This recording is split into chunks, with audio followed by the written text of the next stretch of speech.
We had an indication that voice was important to developers. There was a lot of frustration, to be quite frank, that Siri was not available, that it was on the devices and it was being used within Apple apps, but developers were really curious. How come Apple didn't give them access to the SDK and APIs so that they could voice enable their applications? Now, had Apple made that decision, we may not be having this conversation right now. The voice first revolution may have already happened through Apple, but here we are all these years later, and Amazon was the first to the market with a broad appeal consumer device in Amazon Alexa. Now they're duking it out with Google, and Samsung Bixby is making a case. And then there's a ton of different enterprise solutions now on the market, and the market is here, and it is exciting. And I guess I'm glad at the end of the day with how it all worked out, because we're in a very good position relative to the market. Pete Erickson, welcome to the Sound and Marketing Podcast. Hey, it's great to be here. Let's just kind of start off with what Inside Voice is and what Modev is. Yeah, so I'll start with Modev. Modev is my company, and it started as a meetup community in 2009. I had moved to the DC area from Seattle, and I found myself out here with not a big network, and but something big technologically had happened, and that is the iPhone had come out. Not only had the iPhone come out, but the iTunes App Store had opened up, and there started to be this really a lot of noise in the industry and in the tech industry about what this was going to mean. I was looking for people to collaborate with in the DC area, and I couldn't find anybody, so I started a meetup group. And that meetup group is called the Washington iPhone, Android, and Smartphone Developers Group. And our first meeting had 12 people that came to a pizza shop. It was really cool. And there's something that happened at that meetup. We sat around a table, and developers were sharing information with each other that was really critical to them.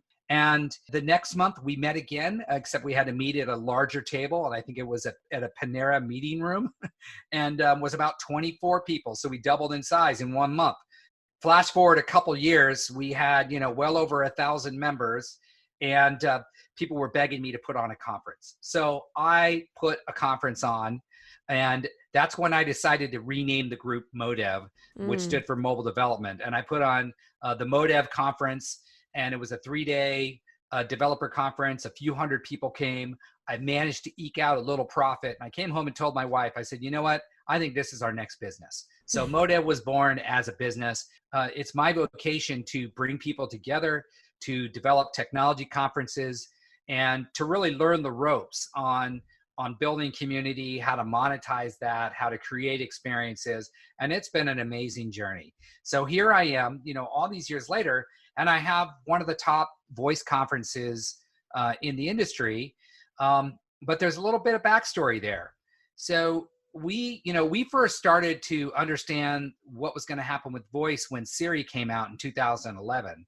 And our community of mobile developers were incredulous that they could not get access to Siri for their apps. And I remember we spent an entire meetup talking about this. And I knew at that time that there was a real demand for developers to incorporate voice. They talked about all the different ways that voice would have helped their users use their apps more effectively. So in 2015, when Alexa first became real public, I think it came out in beta in 2014, I got in touch with Amazon. Amazon had sponsored many of our events by then.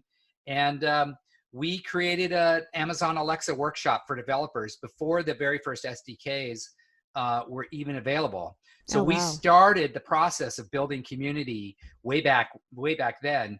In 2017, we went on a 10-city tour funded by Amazon, teaching about 2,000 people how to build their very first Alexa skill. Wow. So what happened then is we had all this data. So we had trained a couple thousand people. We boiled that data down to about 10 different persona types. And we looked around, and there was not a conference to address these various personas. So we developed voice, launched the conference in 2018, and we invited all these persona types. And it's why we were successful in sort of launching, the top event in the space. Is we had done a lot. We'd done all the homework. We had the data, and we just listened to the data. And now here we are in 2020. We're really excited about what's happened with this community. We find ourselves in a really fun position to, get to meet so many people from so many different walks of life. and to see this new market sort of evolve before our eyes. Inside Voice is our podcast, and that's led by Carrie Roberts, and she has done a fabulous job. And we just had our 100th episode of Inside Voice. Yes, you did. We push out 2 episodes a week because it is our belief, our why at Modev is we believe that human connection is vital in the era of digital transformation, and that why drives everything we do. So pushing out 2 episodes a week of a podcast is a way that we can connect people with one another. It's a way that we can elevate people in the community, and it's a way that we can make more and more voices be heard. So Jeanna, I commend you with what you're doing with your podcast, and we certainly love being a part of the podcast community as well. Well, thank you.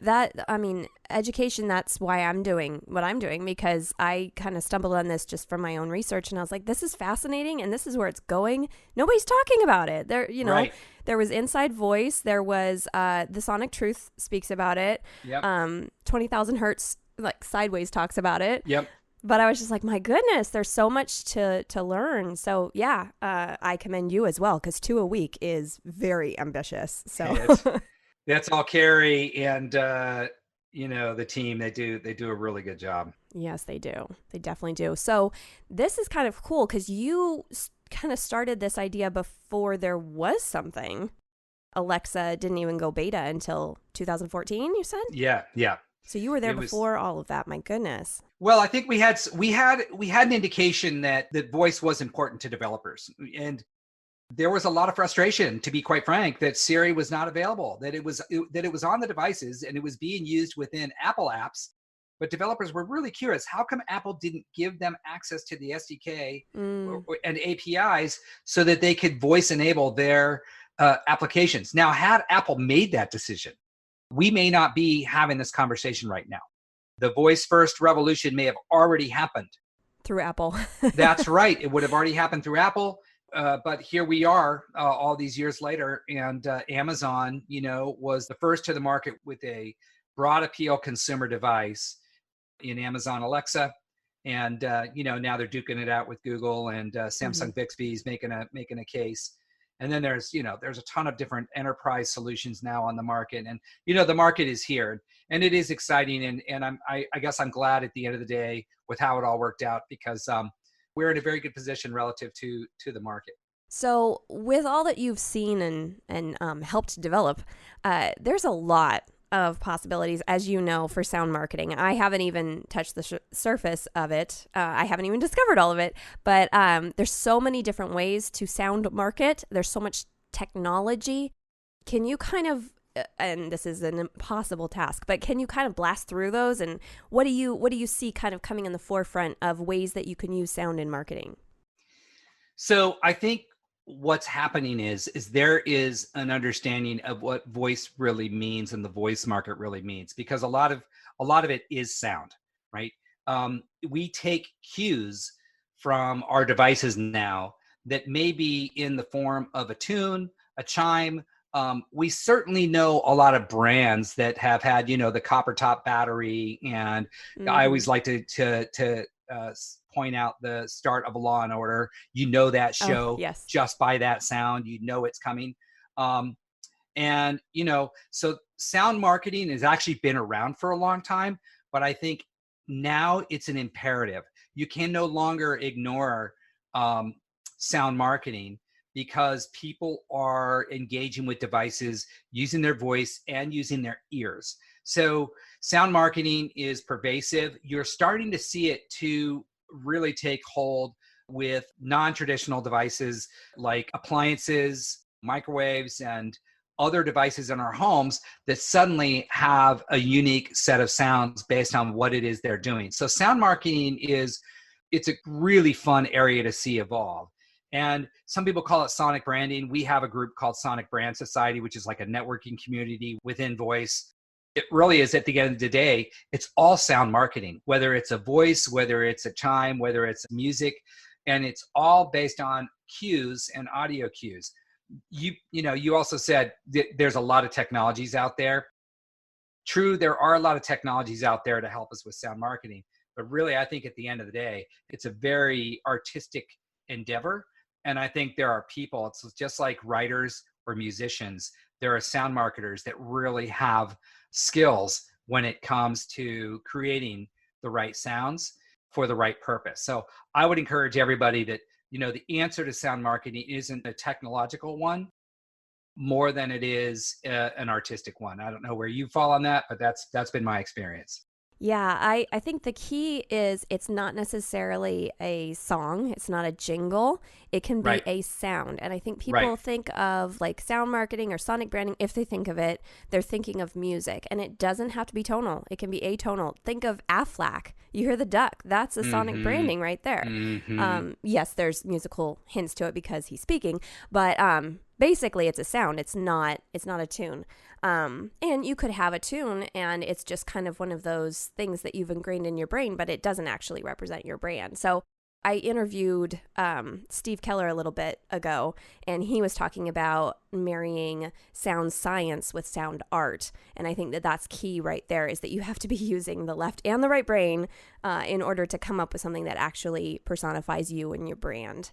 I think that is spot on, and I love Steve, and Steve's been a part of our first two conferences, and yeah, I think you're right. I think what's fun is to watch the education of the market, and to see people and organizations. I think about Audrey Arbini at Audio Brain.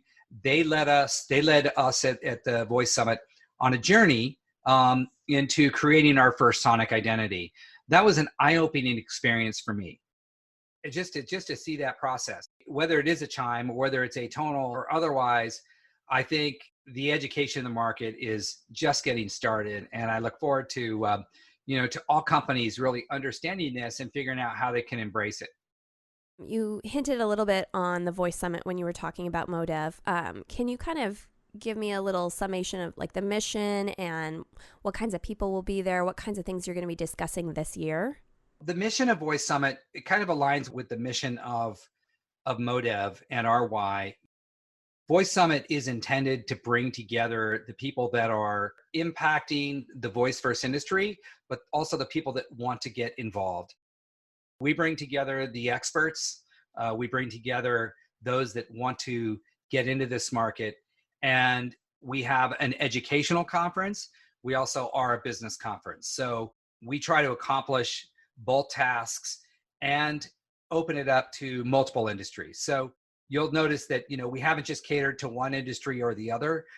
We believe that there is a really cool intersectional effect when you bring game developers, healthcare developers, fintech developers, automotive developers together to share with each other what they're doing. So, our purpose is to bring together all walks of life that are entering this space, create value up and down the chain. And I think we've done that successfully. What's interesting is we got our start when this market was really a lot of hype. And I don't mean that in any kind of derogatory way. But in 2018, there was still a lot of hype around voice. There was still a lot that people were trying to figure out. Not a lot of brands were really using voice yet or using voice skills. There were a few. In 2019, you noticed a change. You noticed that a lot more brands were willing to get up there and talk about what they're doing. 2020 is the year really that this market becomes solidified and the leaders of this market become established. There has been some consolidation. Several companies that have sponsored and been a part of our events have been acquired. So that's probably going to accelerate. Voice Summit and our subsequent events, our Voice Global live stream event in June, those are really where you can take a temperature of the industry and hopefully get a good understanding of what's happening and who's leading the way. When is the Voice Summit this year and where? We held the first two events at the end of July. We moved the event back to October 5th through 8th. And we're excited to share our story. I live here in Arlington, Virginia, and we are moving the conference to Arlington, Virginia, actually just in the shadow of the new HQ2 by Amazon.